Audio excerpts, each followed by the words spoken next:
was worth saving. The cross of Christ, it's the biggest event in the history of everything.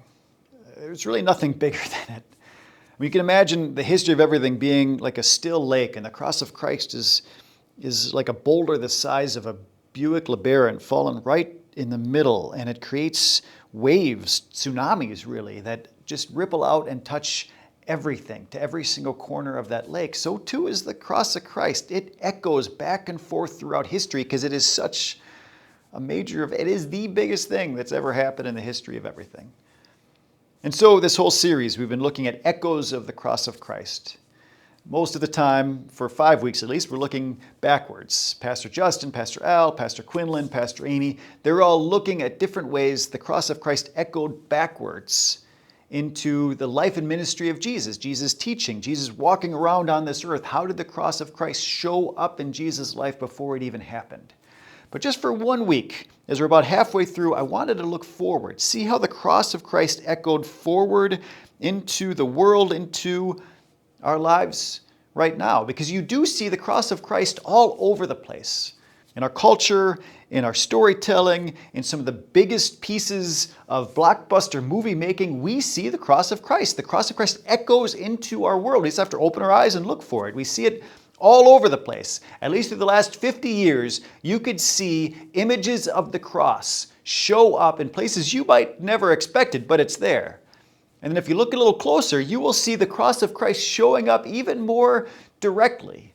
Whether or not the movie makers meant to do it, I think a lot of times they do, but sometimes it's just such a deep part of who we are as humans. We respond in some deep gut belly way to the story of the cross. So you'll see it. If you open your eyes to it, you will see a mysterious stranger comes from someplace other, someplace not from around here, sometimes from above and sometimes just from someplace different.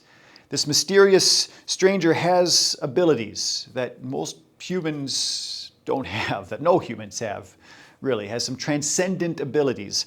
This stranger, this hero, has some friends that really believe in him, some followers that put a lot of faith into who this person is. But at the same time, this person outrages the authorities, makes enemies of the people in power, and eventually they arrest him. He is held captive.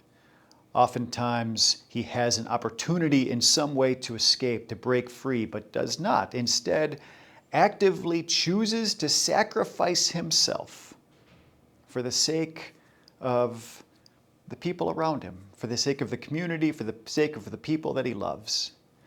And then finally, in some miraculous way, we see it in the story all the time, this person comes back to life, is resurrected in some dramatic way, and then even sometimes, not always, even sometimes ascends into heaven.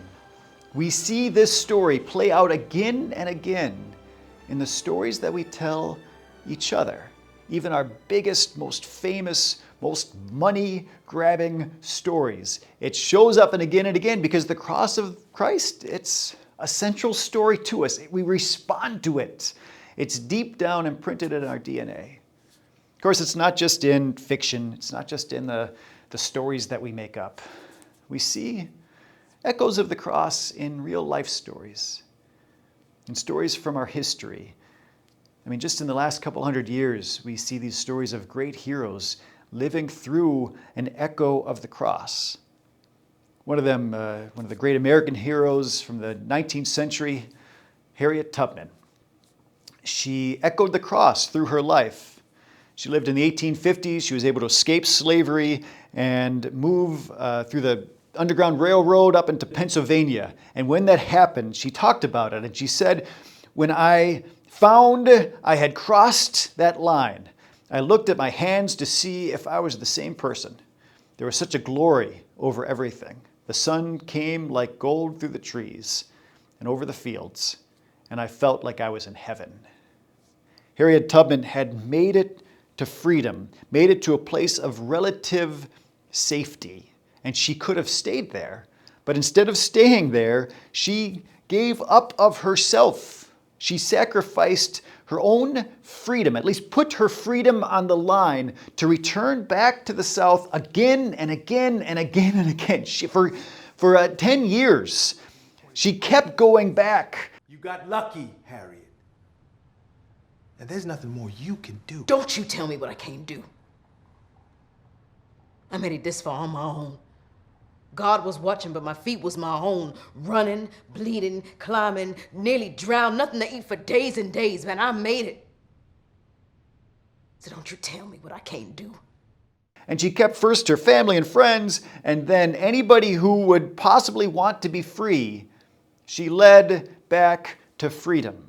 Hundreds of people she led to freedom, again and again emptying herself in order to let other people be free.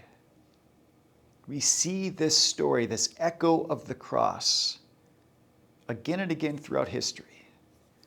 About 80 years ago now, 90 years ago, there was a pastor in Germany named Dietrich Bonhoeffer, Lutheran pastor. He was an outspoken critic of Hitler and of Nazism. And in 1939, he was in New York City. 1939, he was able to be in a place of relative safety, away from the war, away from Hitler, away from the SS, and he could have stayed there. His friends begged him to stay, but he couldn't. And so he sacrificed his safety, poured himself out to return to Nazi Germany, to speak against Hitler and Nazism and the whole war machine, until eventually he was captured, put into prison, and in 1945 was executed. This is an echo of the cross.